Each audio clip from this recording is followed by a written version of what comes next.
سرخط خبرها. نماز عید رمضان در تمام مسجدهای تاجیکستان روز 30 مارس ساعت 6:45 خوانده می شود. پیشنهاد تطبیق جوابگری جنایتی برای نپرداختن مبلغ برق در مجلس حکومت. از این پس شهروندان تاجیکستان که مهاجر مهنتی می باشند می توانند اختیاری اندازه اجتماعی سپارند و امکانات رایگان کسب و زبان آموزی برای مهاجرت به کشورهای بریتانیای کبیر، آلمان، کره جنوبی و امارات متحده عرب برای شهروندان تاجیکستان. درود بیننده عزیز، نشر نوی برنامه نوید 7 روز از یارتیجه منظور شماست. در این نشر شما را با مهمترین خبرهای هفته اخیر آشنا می سازیم. با شما هستم بیک سید از دوشنبه. عید فطر در تاجیکستان 30 مارس جشن گرفته می شود. در این باره کمیته دین و تنظیم جشن و مراسم خبر داد. همین طور ماه شریف رمضان امسال 29 روز ادامه می کند. در نشست شورای علمای کشور روز 27 مارس اینچنین قرار داده شده است که نماز عید رمضان در تمام مسجدهای تاجیکستان روز 30 مارس ساعت 6:45 خوانده می شود.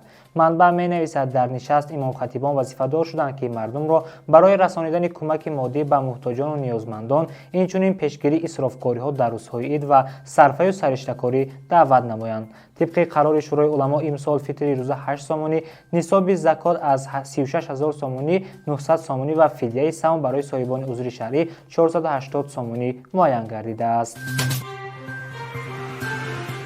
در مجلس حکومت تاجیکستان 27 مارس پیشنهاد گردید که برای استفاده غیرقانونی نیروی برق و پرداخت نکردن مبلغ آن جوابگری جنایتی مقرر گردد. پرزیدنت تاجیکستان امامعلی رحمان از استفاده غیر ثمرناک نیروی برق و تلفات زیادی آن در موسم تیر ماه زمستان 2024-2025 اظهار نگرانی کرد. می‌نویسد خدمات مطبوعاتی رهبری دولت. طبق اطلاع منبع در جلسه حکومت امامعلی رحمان به شخصان مسئول سپارش‌های مشخص داد تا کمبودی‌های جدی موجوده را رفع نموده از تکرار چنین وضعیت پیشگیری کنند. تاکید گردید که برای استفاده غیرقانونی برق و نپرداختن مبلغ آن حتی جوابگری جنایتی مقرر گردد. آمده است در خبر خدمات مطبوعاتی پرزیدنت. در تاجیکستان از ماه سپتامبر سال گذشته محدودیت یا لیمیت انتقال نیروی برق رسما جاری شد. این رژه هر سال جاری کرده می شود و سبب آن را مسئولین به کم شدن آب انباری نورک، بارشات، افزایش طلبات اهالی به نیروی برق و تغییریابی اقلیم ربط می دهند. شروع از 1 اپریل در کشور نرخ استفاده تعرفه نیروی برق گران می شود. طبق آن نرخ استفاده نیروی برق برای اهالی 35 از 36 درم برای 1 کیلووات مقرر شده است. برای کارخانه‌ها باشد هر کیلووات 80 از 90 درم خواهد بود. حالا ارزش 1 کیلووات استفاده نیروی برق برای اهالی 30 از 75 درم و برای کارخانه‌ها 70 از 35 درم است. پیش از این در کشور ماه انور سال 2024 نرخ استفاده نیروی برق گران شده بود. از این پس شهروندان تاجیکستان که مهاجر مهنتی می باشند می توانند اختیاری انداز اجتماعی سپارند. در این باره قرار حکومت تاجیکستان تصویب شده است. در سند گفته می شود که نفقه مهاجران مهنتی از مقدار سهم آنها حساب کرده می شود. طبق ترتیب مهاجران مهنتی می توانند از جای استقامت خود طریق آنلاین یا به واسطه برنامه اندازه‌مند درخواست عریضه پرداخت اختیاری انداز اجتماعی را ارسال کنند. گفته می شود مبلغ انداز اجتماعی از مهاجران مهنتی برای هر ماه از یک نشان دهنده کم نباشد. در تاجیکستان شروع از 1 اول سال 2025 یک نشان دهنده 75 سامانی مقرر شده است. مهاجران انداز را می توانند هر ماه، 3 ماه، نیم ساله و یا سالانه پرداخت کنند. مهاجرت به کشورهای پیشرفته بخصوص اروپا و کره جنوبی از کارگر زباندانی و ملکه کاری طلب می‌کند. اگر می‌خواهید ملکه کسبیتان را رشد داده وابسته به یافتن جای کار و یا پیش از سفر به خارج مشورت گیرید. مرکزهای کسب آموزی و خدمت رسانی در یکچند منطقه تاجیکستان کورس‌های کسب آموزی با طلبات بازار مهنت جوابگو را پیشنهاد می‌کند.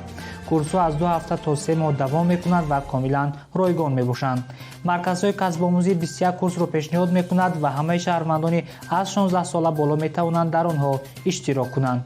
ختم کنندگان صاحب سرتیفیکات‌های بین‌المللی می‌شوند و با آنها در بازار داخلی و خارجی از جمله بریتانیای کبیر، آلمان، کره جنوبی و امارات متحده عرب جای کار پیشنهاد کرده می‌شود.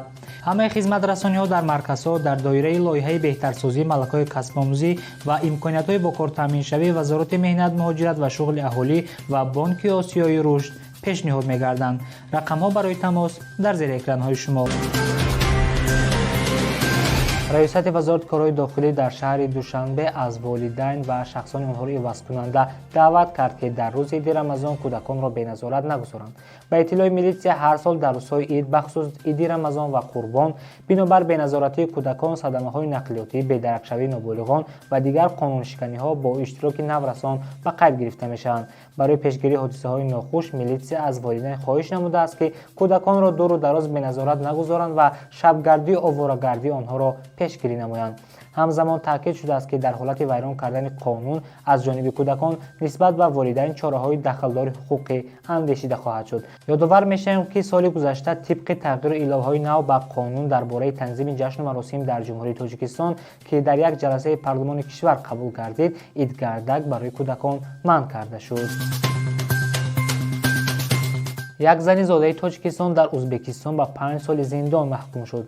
дар Тошканд як зани 43-сола зодаи Тоҷикистон барои ғоратгарӣ ва муносибати бад бо духтари 5-солаи соҳибхона ба 5 соли зиндон маҳкум шудааст.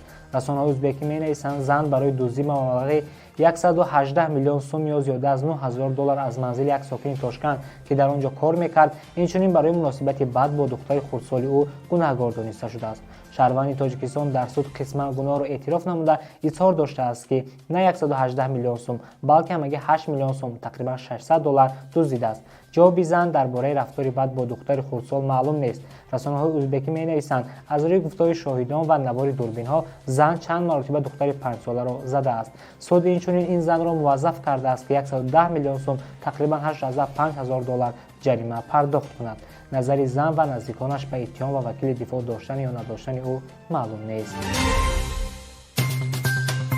бинандаи азиз, ин барномаи навиди 7 рӯз буд. иди саиди фитрро ба тамоми мардуми Тоҷикистон ва тоҷиконе ки дар хориҷи кишвар зиндагӣ мекунанд шод бош мегӯем.